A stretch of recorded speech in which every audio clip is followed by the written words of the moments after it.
本月底第10届北京香山论坛就将召开，美国国防部将派团参加。不过，就在美方人员参会前夕，美国国防部又炮制所谓中国军力报告，大肆渲染所谓中国威胁论，捏造虚假叙事。国防部发言人表示，已经向美方提出严正交涉。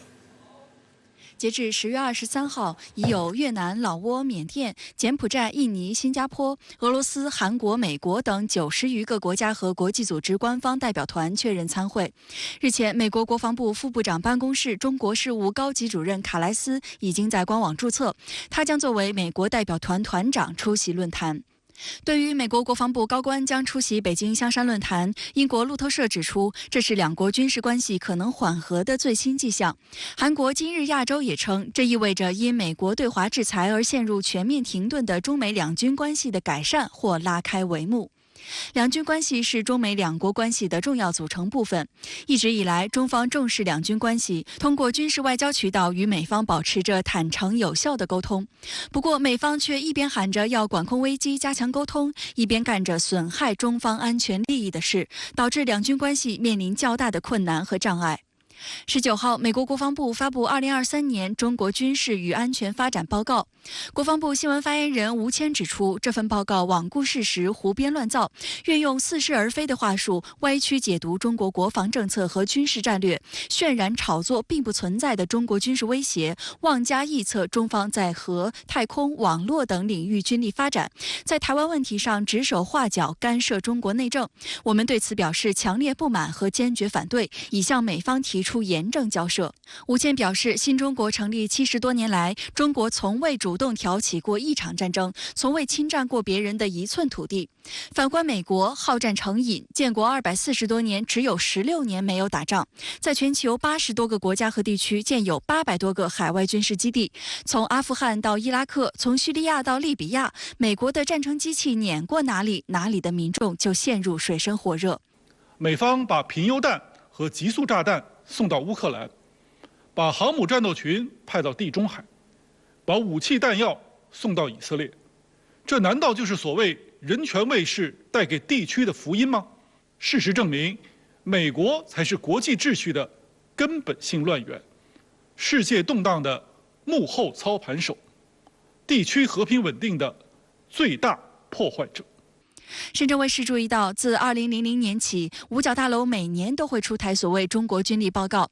今年的报告极力渲染所谓中国核威胁声称。根据美国国防部的估计，截至2023年5月，中国拥有超过500枚可使用的核弹头，还预测称到2030年，中国可能拥有超过1000枚可使用的核弹头。观察指出，仅3年前，美方还宣称中国的核弹头数量略超过200枚，但3年后就翻了一番还不止。可见美方报凭空捏造数字相当随意。还有分析指出，美方报告中涉及中国军队的数字都是根据五角大楼和华盛顿在不同时期的需要来制定的。这个报告呢，就是为了渲染中国威胁。那渲染中国威胁呢，对内啊，其实就是他美国军队要预算的一个借口；对外呢，它是为了加剧整个地区的紧张局势，把他所谓那些盟国啊，日本啊、韩国啊，紧密的拉在他的身边。 对于美方恶意炒作中国核威胁，国防部新闻发言人吴谦表示，中国始终将核力量维持在国家安全需要的最低水平，始终致力于维护全球战略安全。反而是美方近年来陆续推出反导条约、中导条约等军控条约，升级3位一体核力量，谋求在欧洲和亚太地区部署陆基中导，强化所谓延伸威慑。美英澳核潜艇合作构成严重核扩散风险， 破坏地区和平与稳定。美方操弄核议题，玩弄核双标，不过是为自身扩展核武库、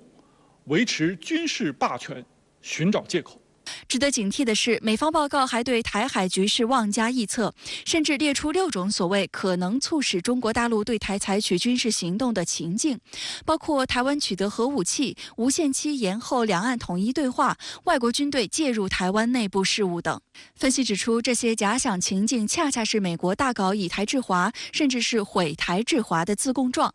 长期以来，美国不断地向台湾地区卖武器，派军舰、军机穿航台湾海峡，给台独势力释放错误信号等，正一步步把台湾推向兵凶战危的险境。台湾民众一定要看清美国人虚伪的真面目。在五角大楼发布所谓中国军力报告后，就有岛内网民批评称，如果没有美国在搅和，台海安定得很。除此之外，美国也没停止在南海搅浑水。菲律宾在南海仁爱礁再次挑起争端后，美国国务院22号发表声明，颠倒是非黑白，无理指责中方，还重申美菲共同防御条约第4条适用于在南海。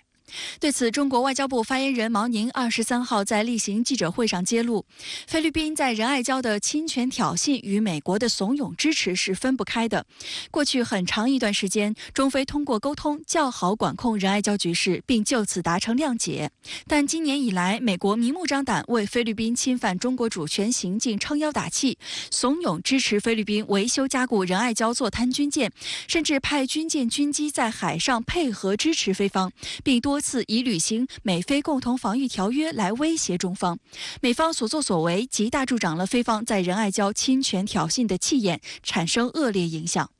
那正是因为美国在后面以这个美国军队撑腰，那么菲律宾在前台会更加的强硬，尤其是受美国的唆使，它会跟我们产生更多的矛盾，在海上出现更多的摩擦，就成为美国遏制中国、挑衅中国，或者是呢他妄图的消耗我们力量的一个重要的抓手或者途径。